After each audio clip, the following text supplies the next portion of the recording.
Welcome to Smart Route, the podcast by CallTrackingMetrics, where you'll hear stories from businesses at the intersection of marketing, customer experience, and sales. We're sitting down with business leaders and industry experts to dive deep into the path they took to find success. Here are your hosts, Brandon Jordan and Peter Bacon. Hi there. Thanks for joining us here on Smart Route Podcast for part 2 of our conversation with Devon Moore, Director of Content and SEO at BAM Advertising and Marketing, where we chat some more about all things lead generation.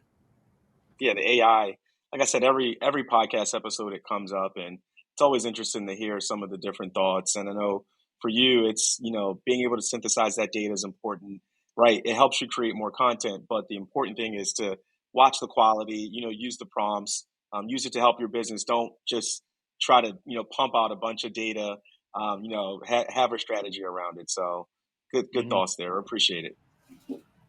Yeah, that prompter persona is so important. Just fiddling with it a little bit myself. Just changing it the slightest bit can give you a completely different output. Whole different answer.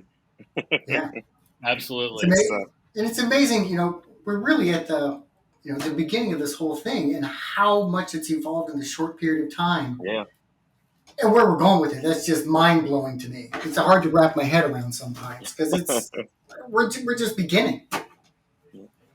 Yeah, I think I envision a world where, marketers like myself who really work at more customer-facing, here's, maybe it's not customer-facing, but hey, I'm doing the planning, I'm working on the creation, the execution, the distribution, merchandising, measurement of, certain types of content and trying to make sure, if we're running a little publishing company, that's the output of it is what the consumer is going to be looking at. But I envision a world where data scientists and, people on that and developers, those who understand how to run, Python and programmings like that. And there's already a lot of SEO guys that know Python for, keyword research purposes, especially if they're working in enterprise applications where they need to run, copious amounts of, keyword data. But I envision a world where, maybe someone like myself works more with data scientists and, they do the work but the output of that data is so important. It's so valuable. And there's just all these different ways that you could take that output and turn it into incredible content or extremely insightful content internally and externally. So I always, people talk about doing the stuff I talked about at the beginning, which is writing with ChatGPT or creating, frameworks and outlines to be efficient. And I think that's important, but I always I find myself thinking about how it works with data more, because that's what you want more than anything, to create unique, good, valuable content and not just spit out the same thing that, if you Google search the subject you're doing, we've all done it. You wrote something on, a subject, but you Google it and it's really, there's 10 other articles on the same thing. Yeah. The next one and trying to one up all those articles. But, instead of creating something new and innovative, I think that's the pathway to something, really new and innovative out of the stratosphere type of, work that you could be doing. So I don't know. I think it's kind of cool. I'm excited to see where it goes. And, I'm always keeping tabs on it. Yeah, it's real exciting. Have to. You got to in this day and age. Yes. Got to stay up. Yeah, absolutely. What's the biggest challenge your clients face when it comes to generating leads for their business? So what I wanted to do with this question is break it down into, basically 3 different segments. One would be more, concrete issues that hey, this is what it is. It's more quantitative data, and then, abstract. Here's some abstract things that maybe you can't measure as well. And then the third would be, data and operations on that side. Number one, I think pretty obvious is a poor website user experience. It's just, if you go to a website, you don't see a contact button, the phone's difficult to find, It's below the fold, the phone number or something. There's poor navigation. There's maybe too much information. I've seen this 100 times. Like you just go somewhere and there's so much information like above the fold where you don't know where to go. Yeah. If you go to a place where they might have deals or offers, something to entice a customer that's looking to buy now, but might be a little budget conscious. Are those deals or offers like out front, or are they kind of hidden? You want to have that out front if you're that type of a company. And then the most obvious, I think, and I think this landscape's getting better here, but it's still not 100%, is no responsive design, right? Like not optimized for mobile. And I'm not just talking about sites now, I'm talking about emails too. There's a statistic on HubSpot that 78% of people use, up to 78 at least, use mobile to open email. So if you're looking at email on desktop and that looks good, it doesn't matter. You need to check it on mobile. So that's I think I start off with UX because it really is the most simple fix. Like you could go to on a site and say, well, let's just change this call to action to something that's a better copy and more actionable. Place this button above the fold. Make sure that you can see the phone. And you might be able to double somebody's leads just by like doing something like that. Just by that. It's Wow. one of the easiest, most actionable things you can do is change your user experience. If it's not to the point where you'd like it to be, and there's plenty of old websites out there that need turned over, and there's plenty of even decent looking websites that might have the wrong message or just don't have those elements where they need to be. And I could even expand UX to say CX, right? It's why don't you take a look at your process of things being handed off. Are they going to the right people? I know that's not exactly the marketer's job, but it is the marketer's job to me to be more like cross-functionally involved, especially if you're in management or higher. Talk to the sales team, talk to the team that's taking care of those leads, and see where they're going. I'm sure everybody's like been in a situation where, hey, where this contact form goes, is it going to the right person? That person got fired last week. Like, that's going to that email. Yeah. Like that could, those are little issues that make big problems. Yeah. Another pro tip I'd like to use, and we started doing this working with you guys for a little bit because the number swapping you guys have is so great and it works so well for us. Is for landing pages, if you're using them for paid advertising, don't in all instances use your regular, not just homepage, but even service level pages. What we've been doing is creating our own landing pages to make sure the number swap works right, and no indexing them, which means that search engines can't find them, because a landing page and a page that's supposed to be a service level page that's optimized for SEO often can contain different elements. And if you have a landing page that you're really trying to capture the customer's attention now and get them to submit a lead to you now, you might want some bigger elements or different text elements or some sort of visual that might not work as well in like an SEO optimized page where you need to, while you still want to write for humans, you need to optimize for the crawlers, right? And need to make sure the headers are in the right order and the site structure is correct. So, that's like a little pro tip. Use your own landing, no index some of your landing pages, and use those for your paid advertising. That's something that's started to work out well for us. That's awesome. Yeah, I am that person because if I go to kind of coming back to if you click on something, you go to a page, it's not exactly what you thought it would be. I am that person. If I click on something, I go to that page, it's not what I think it's supposed to be, I'm out. If I go to that page and I can't find what I'm looking for like that, I'm done. I'm out. You're done. Yeah. Yep. And that's the same thing with email. That's a great point about the email because that just happened to me the other day. I'm looking through and, desktop was great. I got to a mobile phone. It's like, if you can't do this right for me, I'm not right for you. And off I went. That's right. Yeah. There's nothing like submitting to work with a company, right? You're a consumer and you don't get a response or takes forever and that process is broken. So that's really cool to hear that you got BAM, you guys are having those conversations with your clients, right? And you're using CallTrackingMetrics to do it because it just helps to improve that process and it can help with some of those problems. So that sounds like a good marriage. It definitely is. I'll keep pumping your guys' ego up a little bit here. I love it. Likewise. But I'll move through a couple other the concrete stuff. Lack of Yeah, content. I think this is pretty obvious, right? Do you have at least service pages or product pages, or are you blogging? Is that appropriate for your company? Those are questions you should ask. Email programming. When I say email programming, I'm not saying just, do you have a robust email program with automation and all these? I'm just saying, do you have one?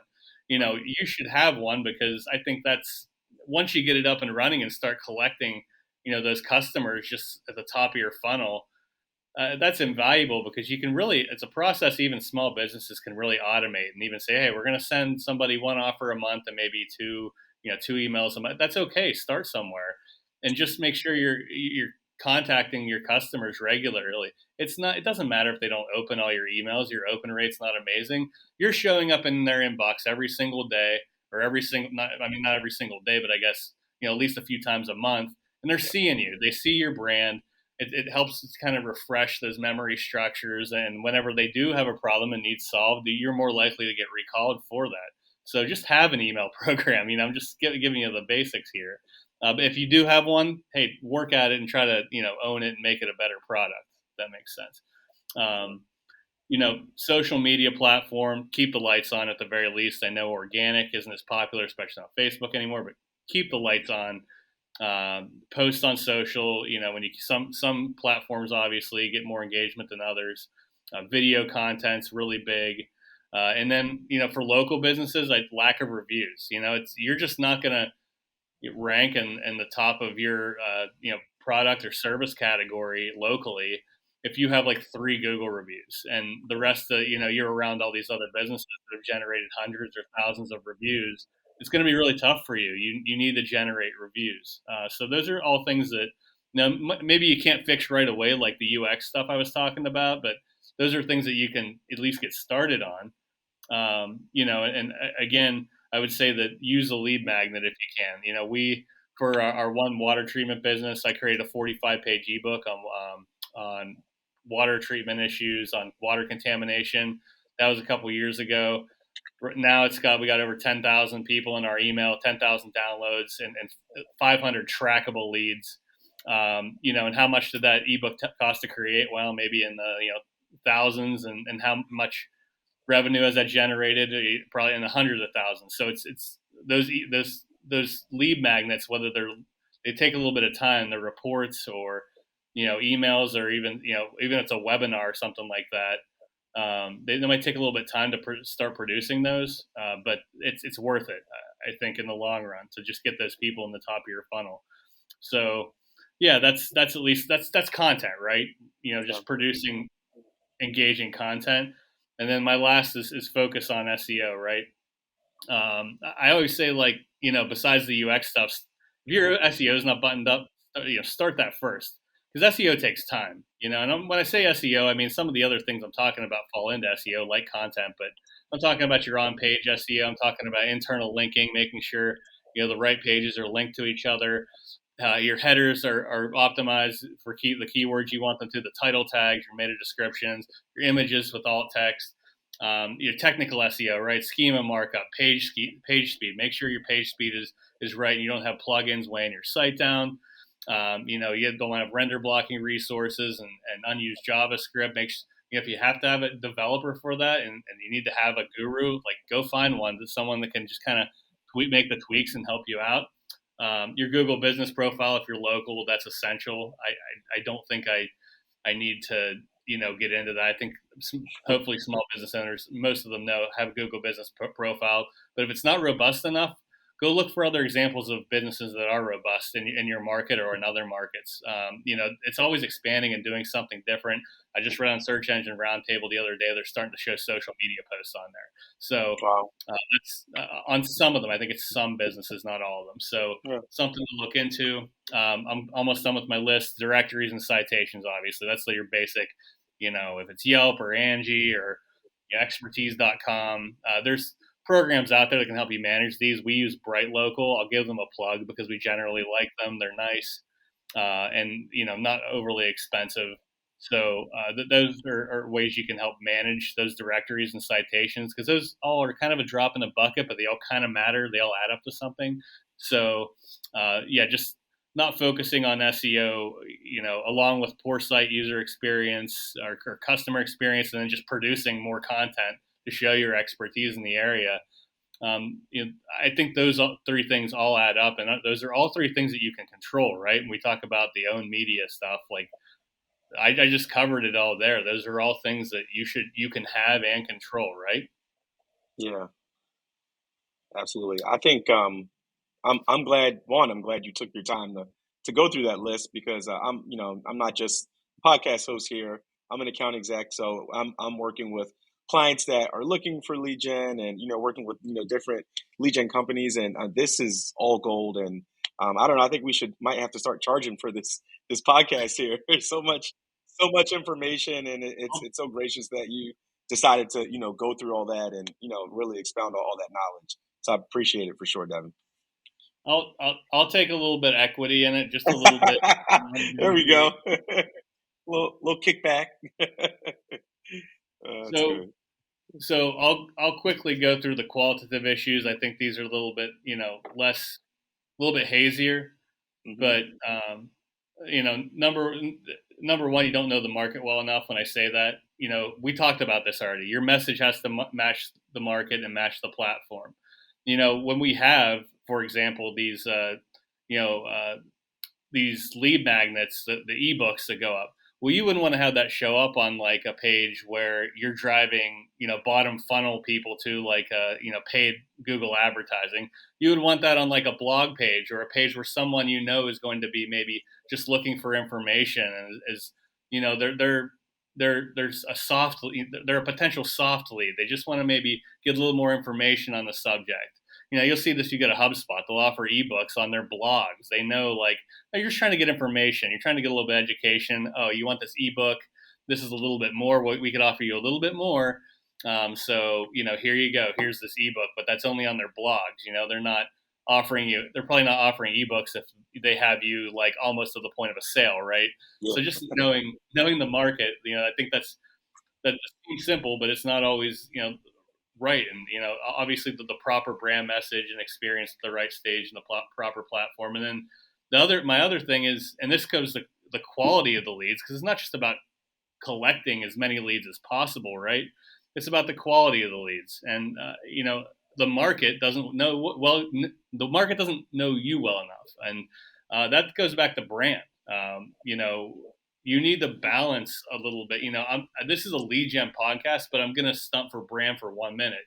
You can't just be hammering, the funnel and not thinking about, how people understand your brand and, who you are, what you do, and are you trustworthy? And I think that, if that gets ignored totally and your company works into a sales-led motion where you're collecting leads and then passing them off to sales quickly. And these leads, while they could be high in quantity, haven't, been qualified to understand who you are, what you do. They haven't had a lot of exposure to your brand. It's going to be it could be an uphill climb for your sales team to make those appointments or make those closings.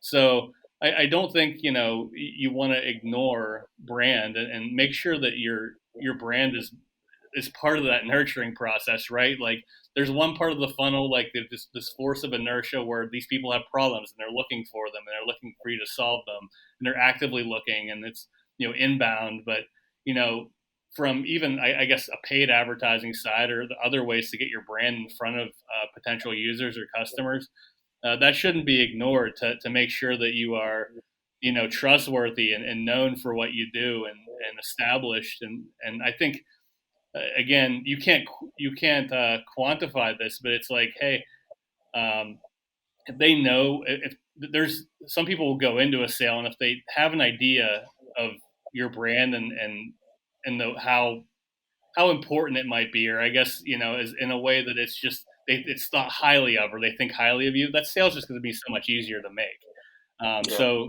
it's about quality leads. And I think, again, your market needs to understand you as well as you understanding the market. And I think that's stuff that's, not always as easy to measure, right?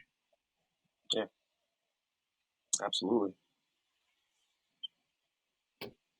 Can I go into my last set? Am I wearing you guys out yet? Yeah.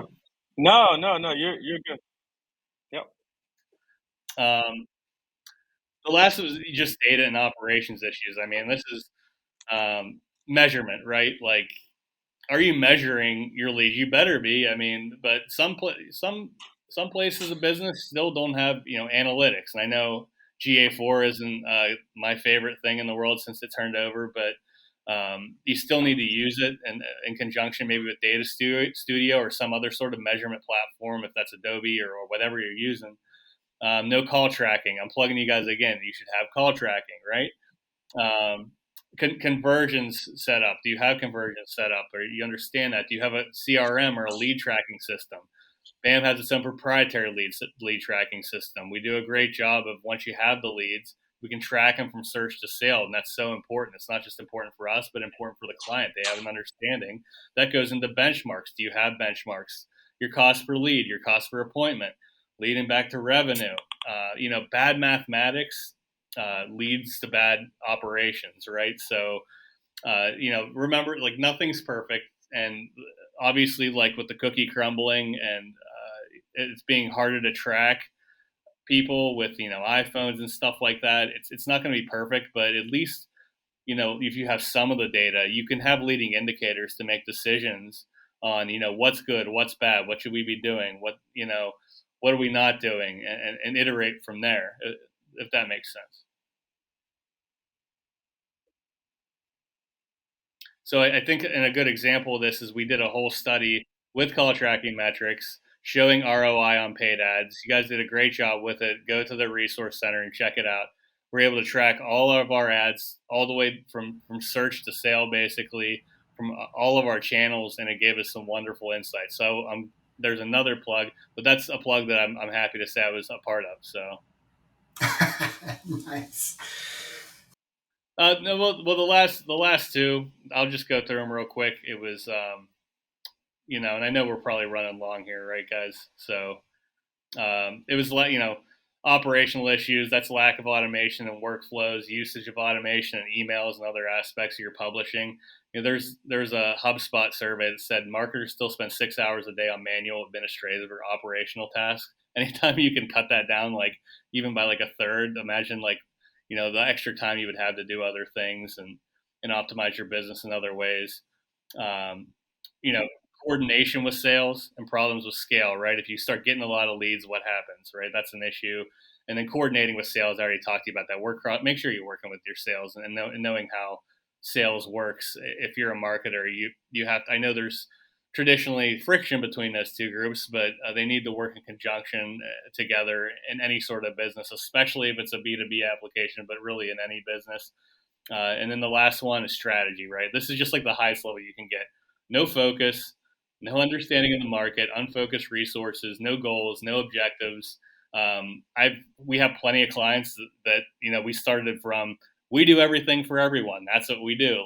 And they don't want to have like a specific, message or goal or focus. And man, that's not how you win customers. That's not how you are able to move forward. As much as you love to give everything to everyone, not everybody is like a Walmart or an Amazon of the world. So that's just how it works. And then obviously, no iterative process, no reporting, leadership, stuff like that. That's just basic stuff. I think it's stuff that you don't really think about, but if it's not there for you, you're gonna have problems with your lead gen. So that's I know that's a lot, and I could probably write a book on it, but I figured I said I had a lot of problems with you people, so I just Well, you could have AI be your ghostwriter.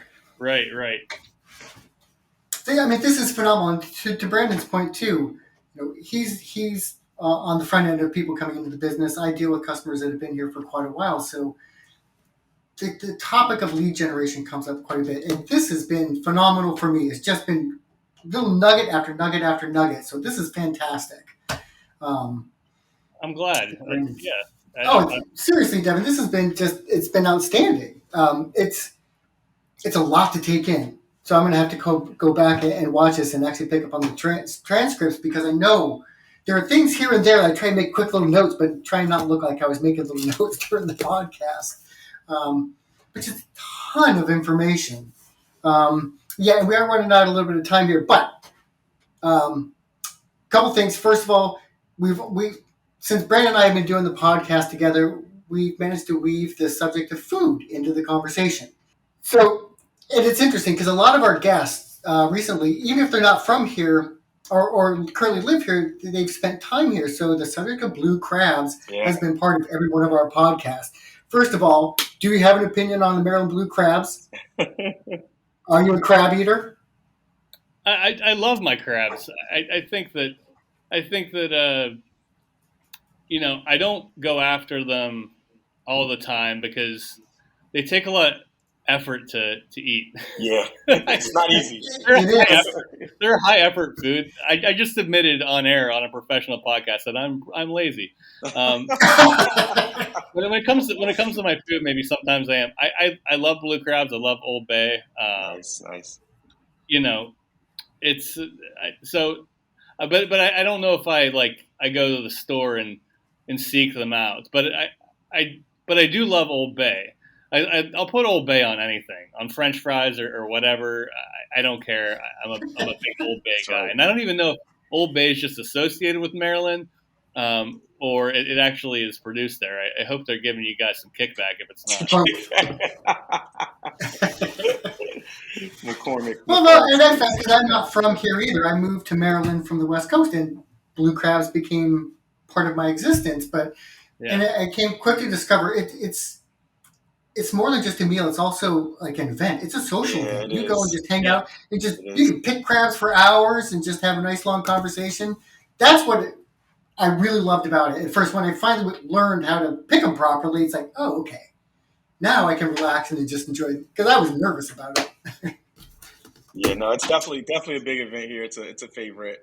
I've never been to an event up in Pittsburgh, but I hear there's some really good like pit beef places, and you guys do that really well up there. So I'm it's a goal of mine to get to a Ravens Steelers game. I know you're a Steelers fan. I'm a Ravens fan, so I know we. Oh, you bought your hat. Okay. Listen, Brandon. He was ready, Peter. He was ready. And I wasn't sure, Brandon, if a Steelers fan and a Ravens fan could make a good podcast. I think we did okay. I think we did okay. Look, you know what? As much as there is a rivalry there and all the hatred and the there, I got my Taylor Swift reference out of the way. But one thing they do, Brandon, is when they get together, what do they do 95% of the time? They produce a good. It's a damn good. It's a good football game. Yep. Yes, it is. So what do we do here? We produce a good You produce a good product, and I think that maybe there's something to that. And because honestly, Brandon, I don't know if a Steelers and Ravens fan have ever done a podcast before in any format. So we might be the first ones. We're making history. We should have this podcast bronzed. We're making history. That's awesome, man. That's awesome. Yeah. I definitely appreciate your time. I know we're wrapping up here. It's good to know that you like the blue crab. You get to enjoy it every now and then, and it's good to hear some of that the Steelers talk. Right, we got September coming up pretty soon, and even outside of that, all the knowledge that you dropped today, for our listeners, definitely, listen to it two or three times because there's so many jewels that you dropped, Devon. We're really grateful. We're grateful for your business at CTM, and even as potential, lead gen, clients for starting lead gens, or even your potential clients, right? Definitely some value there. So this has been an amazing conversation, and I definitely look forward to continuing to build our relationship. And appreciate your time, man. It's been awesome. And one more thing in closing before we move on is, what would you like to plug? Yes, that's it. Yes, I'm sorry. I always food gets me distracted. Sorry. Well, right. Like, well, I'm not doing this for free, guys. Come on, now, just. I should have sponsorships on my shirt. That's right. No doubt. That'll be a true advertising professional. Yeah. I just want to plug BAM, especially for home service companies. If you're a local home service company, We run some of the best home service companies in the country. We run one of the best Pacific Coast outfits. They're one of the highest growing companies in the Pacific Coast. They just opened up their second location. We have a handful of companies across the Pacific region, the East, but we're always looking for new customers in home services, whether that's HVAC, whether that's plumbing, roofing, siding, installation of doors, windows. I could go on forever, but that's our bread and butter. So I want to plug that, and also our BAM lead tracker, which helps you track leads from search to sale. We get you into that, and you'll be rolling in quality leads, right? Quality leads in no time. So that's I'll just keep it simple. I'm not gonna plug everything or plug anything else. But shout out to my wife and kid, Lori and Jace. I love you, and always. That's always. That's most important. That's a good plug right there, man. Love it. That's the plug you gotta have. That's it. Yeah, can't forget the family. Can't forget the family. And I love your hat, by the way. I know we had this conversation during the meet and greet. While I live in Maryland, I come from Pittsburgh, so I'm kind of that bridge between the two. I love that hat. We needed you to separate us, Peter. We needed you. We needed. It's all right. It's all right, Peter. You can go with Pittsburgh today. Don't make me pull this car over. That is awesome. Well, thank you, man. Thank you, Devon. I appreciate it, man. It's been a great conversation. Thanks for tuning in to another episode of Smart Route Podcast. Share your favorite takeaways with us on Twitter at Smart Route Pod. Smart Route is brought to you by CallTrackingMetrics, and you can find more at calltrackingmetrics.com/podcast. Follow along for ideas and conversations that will inspire your own business path forward. Speaking of smart paths, are your marketing, sales, and service teams on the same page? In today's remote world, it's easy to get disconnected. CallTrackingMetrics can help. We empower smart marketing teams to determine the best route for campaigns by showing exactly which ad campaigns are driving conversations that convert. Operational teams can use that data to automate call flows and power contact center success. Visit CallTrackingMetrics.com to see why more than 100,000 customers around the globe trust CallTrackingMetrics to manage communications for their marketing, sales, and service teams.